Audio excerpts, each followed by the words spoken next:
Showtime! The Capital G Show starts right now. What's up YouTube, Capital G here. So guys, just talking about elemental dragons in this video, and I really haven't had time to put my 2 cents in on this topic yet, so I figured I'd take a couple of minutes out of my day and go ahead and do so. Okay, so you guys know a few days ago that all the E-Dragon cards in Lord of the Tachyon Galaxy were announced to be rare. And a lot of duelists out there were really excited. They were thrilled to see this news, and you know, they were pumping their fist in the air, rah rah, go team, it's all good, this is going to be awesome. And this is especially true for, you know, a lot of the younger duelists out there, you know, who don't work full-time jobs, because if you guys remember back to the days of Teledad, we essentially had a tier 0 deck that was absolutely destroying the competitive scene. But the thing is, this deck could easily cost upwards of $1,200, and you know, if you just weren't blessed with a ton of disposable income, or you know, a good financial situation to where you were working full-time, it could be almost impossible to amount that much amount of money to drop on a Yu-Gi-Oh deck, especially if you were like in high school or something like that. So it was good that, you know, that crisis was aborted, because for a little bit of a stretch, it kind of looked like we were going to have Teledad 2.0, at least financially speaking. I mean, let's be real. How many of you guys could say with a straight face that after, you know, Spellbook of Judgment was announced to be secret, you guys didn't expect the E-Dragons to at least be ultra rare? I mean, I know I did anyways. So it was a complete shock that they were rare. But, you know, I don't want to digress on this video.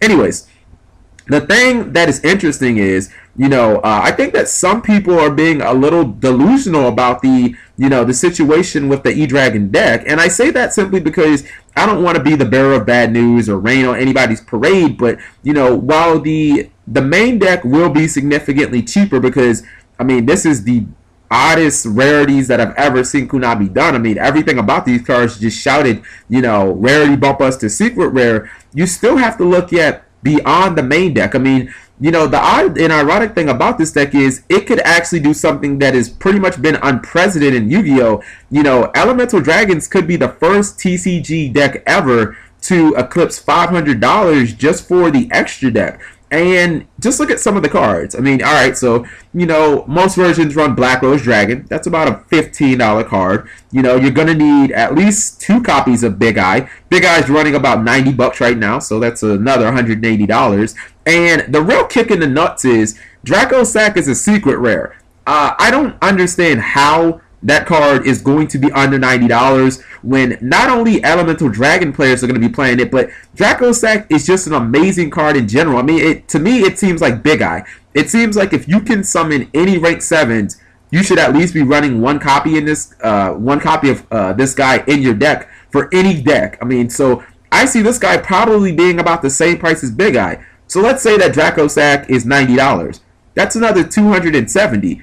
I know that this deck also runs multiple copies of Gaia Dragon Thunder Charger. That's another $15 card, and you're probably going to run around 2 of those, so that's $30. I mean, guys, we got, what, 15, 180, 270, and 30? I mean, we're at $495, and, I mean, we're not even halfway done. So, you know, even without cards like Abyss Gaios that are, you know, relatively cheap, and Armory Arm and stuff like that, you know, Stardust Dragon, some of the other cards that the deck runs, Crimson Blader, that are relatively cheap. I mean, the fact is, you know, while this main deck may be cheap, you're still looking at a deck that is potentially going to be half a grand just for your extra deck, which is a little absurd when you compare it to some of these other budget decks like Heroes or Dark Worlds, where, I mean, the extra deck costs basically nothing. So I'm kind of wondering what people's opinions on this is, because when they announced Dragosack as a secret rare, that was a huge kick in the balls for everybody, because,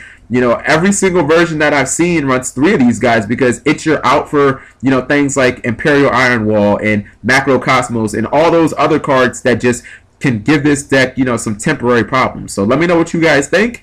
It sucks that at least the extra deck is going to be half a grand, but it is what it is. Talk to you guys later. Subscribing makes life happy.